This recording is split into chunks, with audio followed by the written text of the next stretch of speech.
belajar dhamma ini harus direnungkan. Sudah melakukan perenungan pun belum tentu bisa memahami dengan baik. Kita diajak, kalau puja bakti yang dibaca perenungan tentang tua, sakit, dan kematian. Dari 3 hal ini, yang paling tidak bisa diterima yang mana? Yang paling tidak bisa diterima yang mana? Tua, sakit, dan kematian. Ternyata tidak bisa terima semuanya. Baik tua, ya nggak bisa terima. Sakit apalagi tentang kematian. Itu banyak yang tidak bisa terima. Kira-kira sebulan yang lalu itu ada umat datang. Tadi dia punya anak laki-laki. Menurut dia anak laki-lakinya ini tidak pernah membantah orang tuanya. Dia baik sama orang tuanya.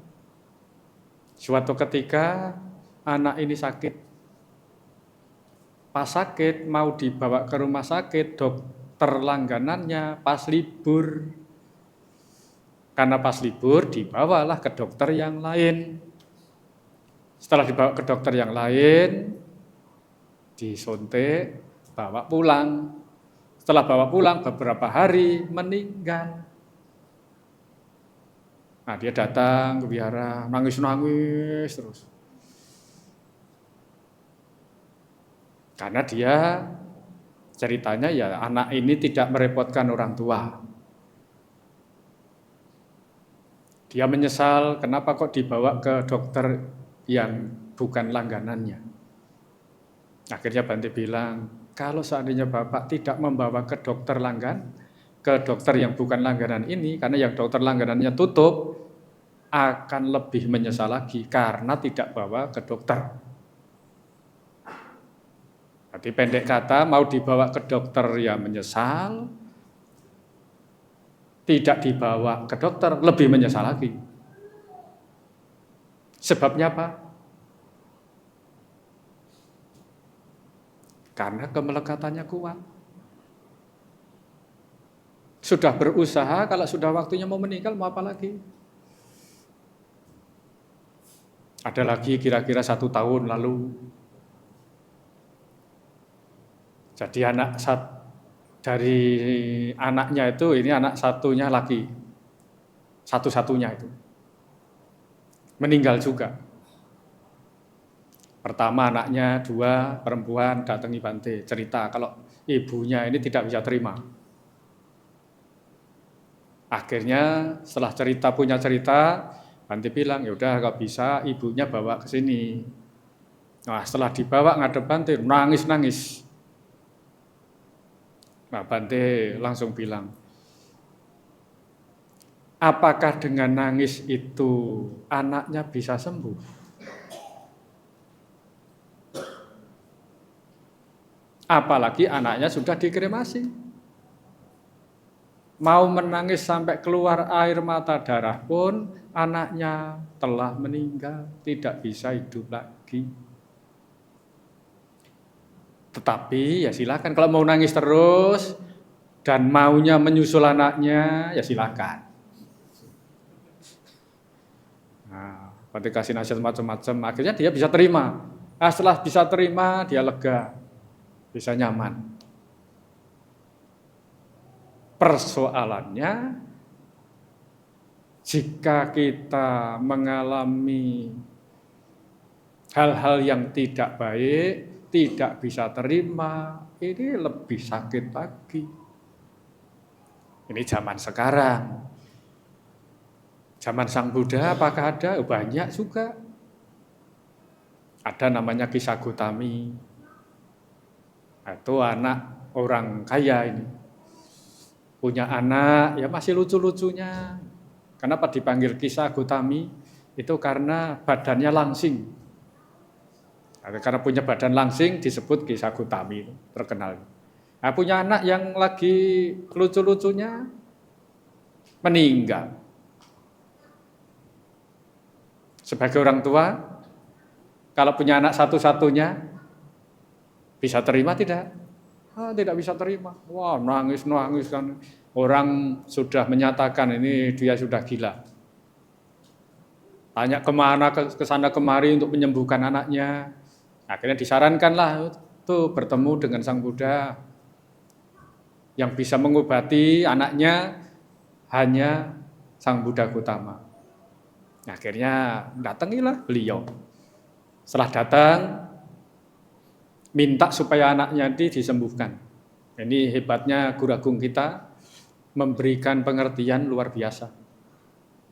Begitu datang di hadapan Guru Agung kita Buddha Gautama, anaknya ini digendong supaya bisa disembuhkan. Ditanya, apakah Sang Buddha bisa menyembuhkan anak saya yang telah meninggal? Apa jawaban Sang Buddha? Beliau menjawab, bisa. Dijawab bisa kan sudah senang. Tapi, ini tapinya. Tuh. Tapi ada syaratnya. Syaratnya apa? Kumpulkan biji lada dari keluarga yang belum pernah ditinggal keluarganya. Nah, kalau itu gampang. Obatnya gampang kalau seperti itu. Karena semua orang kebanyakan punya kan. Nah, setelah itu mendatangi keluarga minta biji lada. Ada, dikasih. Begitu dikasih, apakah keluarganya ini ada yang meninggal? Oh, saya baru seminggu lalu meninggal. Orang tua. Berarti bukan obat. Datang lagi ke sana kemari. Setiap ditanya ada yang meninggal, dari setiap keluarga itu pernah ditinggal keluarganya. Dari keliling, tanya-tanya begitu, akhirnya kan merenung sendiri. Ternyata semua akan berakhir dengan meninggal juga, baru sadar. Karena menyadarkan orang itu kan banyak macam. Nah, setelah tanya ke sana kemari, ternyata ya juga telah ditinggal sanak keluarganya. Ada yang anaknya, ada orang tuanya, ada saudaranya. Tetapi bisa sadar setelah keliling.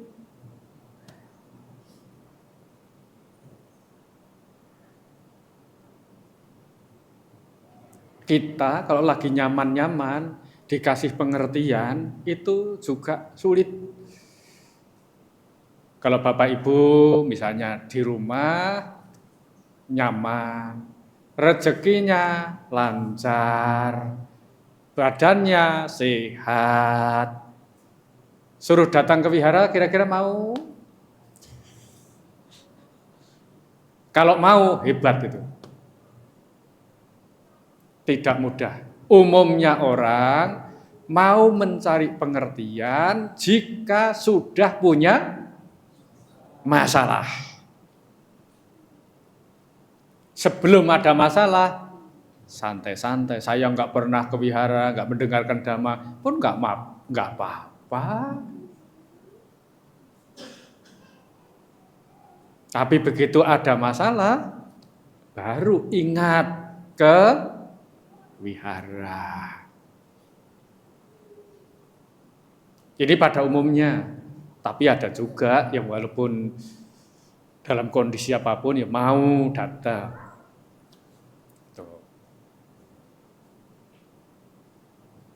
Kisah Gutami, kalau Bapak pernah baca. Ada lagi kisah Patacara. Patacara itu juga demikian. Punya suami, punya anak 2. Ya. Anaknya meninggal semua, itu dengan tragis. Akhirnya suaminya juga meninggal. Coba bayangkan tuh. Sudah anaknya 2 meninggal, suaminya meninggal. Tambah stres berat. Ya gila juga itu. Akhirnya pulang ke rumah orang tuanya rumahnya kebakar, pada meninggal juga. Coba bayangkan seperti apa itu. Sudah jatuh, tertimpa masalah. Berat itu. Ya akhirnya jadi gila juga. Nah setelah gila begitu ketemu dengan Sang Buddha. Nah, akhirnya suruh perenungannya, dikasih penjelasan macam-macam, perenungannya suruh basuh kakinya itu.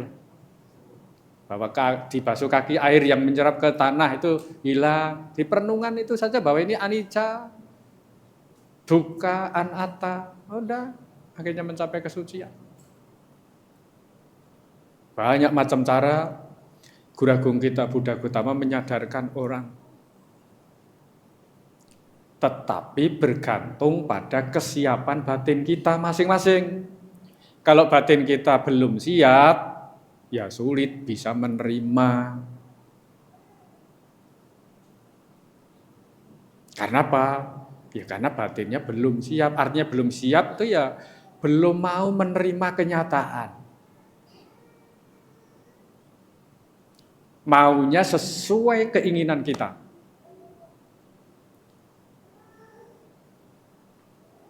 Padahal kita mau renungkan lebih jauh, apakah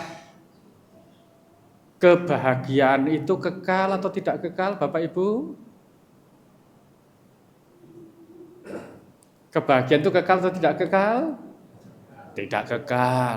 Kalau tidak kekal,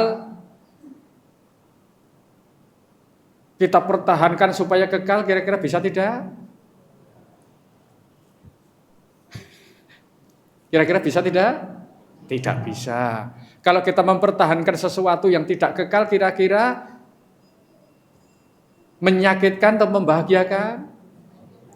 Nah, menyakitkan. Kalau kita memahami hal seperti ini, terus apa yang mau dilakukan?